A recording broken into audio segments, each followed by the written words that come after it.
Welcome to another audio clip for the Freeman Project.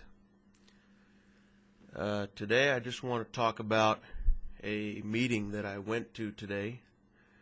It was for the Central Texas Militia, and once I got there I met a few of the people who were organizing this militia and several prospective candidates who were there to join the militia, not to join the Freeman Project. I had shown up to simply find out more about them and to let them know a little more about me and my project. And what I noticed was something that I had come to expect from most militias, and that is they are essentially a defensive organization. That is to say, they are formed and structured to organize people into groups that will react to some specified threat or stimulus. And I find that sometimes a little bit confusing, in the sense that I don't know what stimulus they're waiting for. I mean, they talk about threats from the border, which there's no doubt that exists. They talk about tyrannical acts by the government in some vague and amorphous manner. But it seems to me that we are under attack currently by our own government. And for any militia to simply sit there and say that they are waiting for the event, that confuses me. I find that odd. I don't know what enemy they're looking for, other than this state that steps on our heads day in and day out. So that was the message I brought over there. I had come over there to tell them that that's all fine and good, that you may want to train and continue with your procedures and methods, but that I want you to also leverage the power that you have as an armed group by going on the offensive. And I don't mean offensive in a military shoot-'em-up style. I mean go on the offensive by joining this project, the Freeman Project, whereby you exert your will on the political process, on the government, by simply demonstrating your First and Second Amendment rights. And yet I found great hesitation from everyone there. That is both confusing and irritating, that a militia would not, at this late date, recognize the nature of the enemy, which is the state under which they are all living, that I am living, that we are all living. The nature of that state as a malevolent, damaging, evil organization that does not follow the wishes of the people, but instead acts under the orders of a different ruler. And if you've listened to any of the previous messages I've made, you know who that ruler is. Those are the elites with the money, known as the ruling class. And so the whole situation is somewhat absurd. And I suppose I'm going to have to demonstrate that this Freeman Project will move on, because there are people, and I know there are, because they've contacted me, who do understand the nature of the threat, the enemy we're up against, and they are willing to come and stand and listen and show that they reign superior over this government, that the people armed reign superior, and that all we have to do is show that. Now, there was one interesting fella there today. This was up in College Station. College Station is the little town where Texas A&M is located. That's the Texas A&M Aggies. And this fellow was obviously a student from the university. He was young, and well, he had many things to learn up to this point.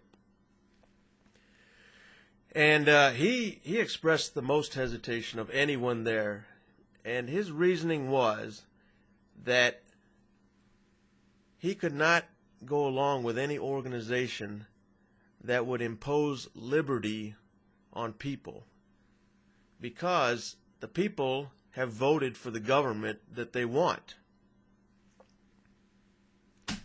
That's a strange bit of argumentation there, because he obviously misunderstood that we do not live in a democracy. We live in a republic. And a republic, by definition, is a government that is chained down by a constitution. And there is no authority, whether that be the people or the government, to exceed that constitution, to go outside the bounds of that constitution. And therefore, 100% of the people living in this country could vote for its own government to exceed the Constitution, and that would be unjust. That would be illegal. And one man would have the right to stand up with arms and set it right, if that were possible. That one man who demands the government stay within the bounds of the Constitution would have the right to overrule 300 million in a just republic. Now, you must understand that.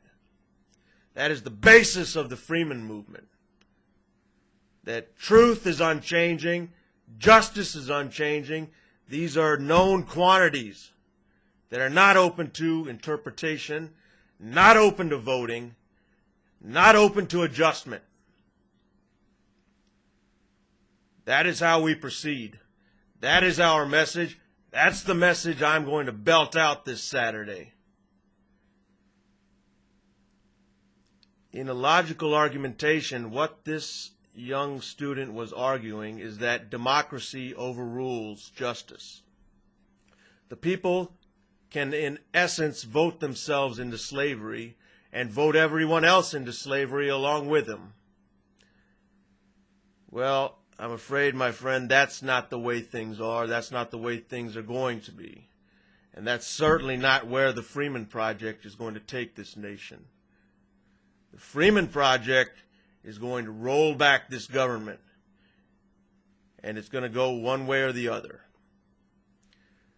So I want everyone to understand the principles, the basis, the reasoning, and the power of the Freeman Project.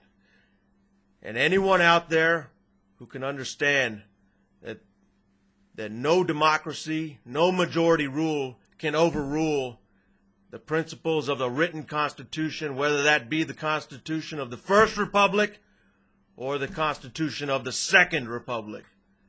There is no authority to overrule that, whether it be 100% of the people or not. So the Freeman Project represents the few, or the one who will stand and assert the authority to roll the government back, whether that be with or against the wishes of the majority living here today. And I must tell you, this is a deluded majority living here today. Some of you may not like that piece of information, but the fact is, the original citizenry, the spirit, the understanding of liberty and justice has been diluted by massive immigration, by foreigners whose ideals of liberty and justice do not coincide, are not congruent with what the founders envisioned. The current population is ambivalent and malleable to the point of accepting almost any condition that is simply marginally better than where they came from. And that is not enough for a free man. Hopefully, and I expect and I know that there are thousands who will understand this message and will come out to the Freemen Project rallies. And this first rally will be of a mere few dozen, but I can assure you that we will relocate geographically during the next year, and that this 50 will become 100, will then become 1,000, will then become 10,000.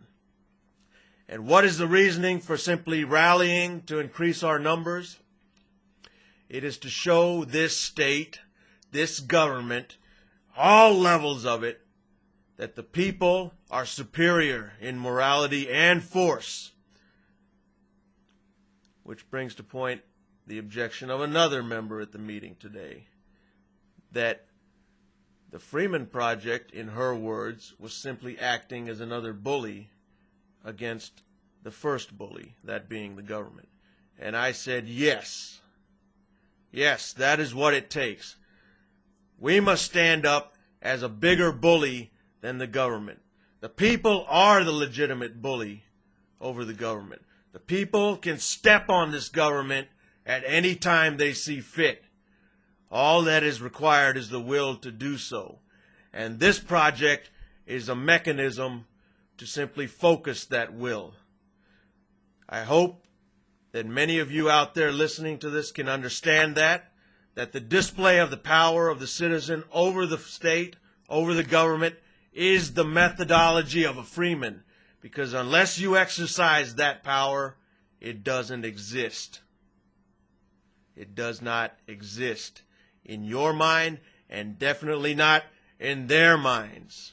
You must insert that reality into their minds, that these people can step on you when that time comes.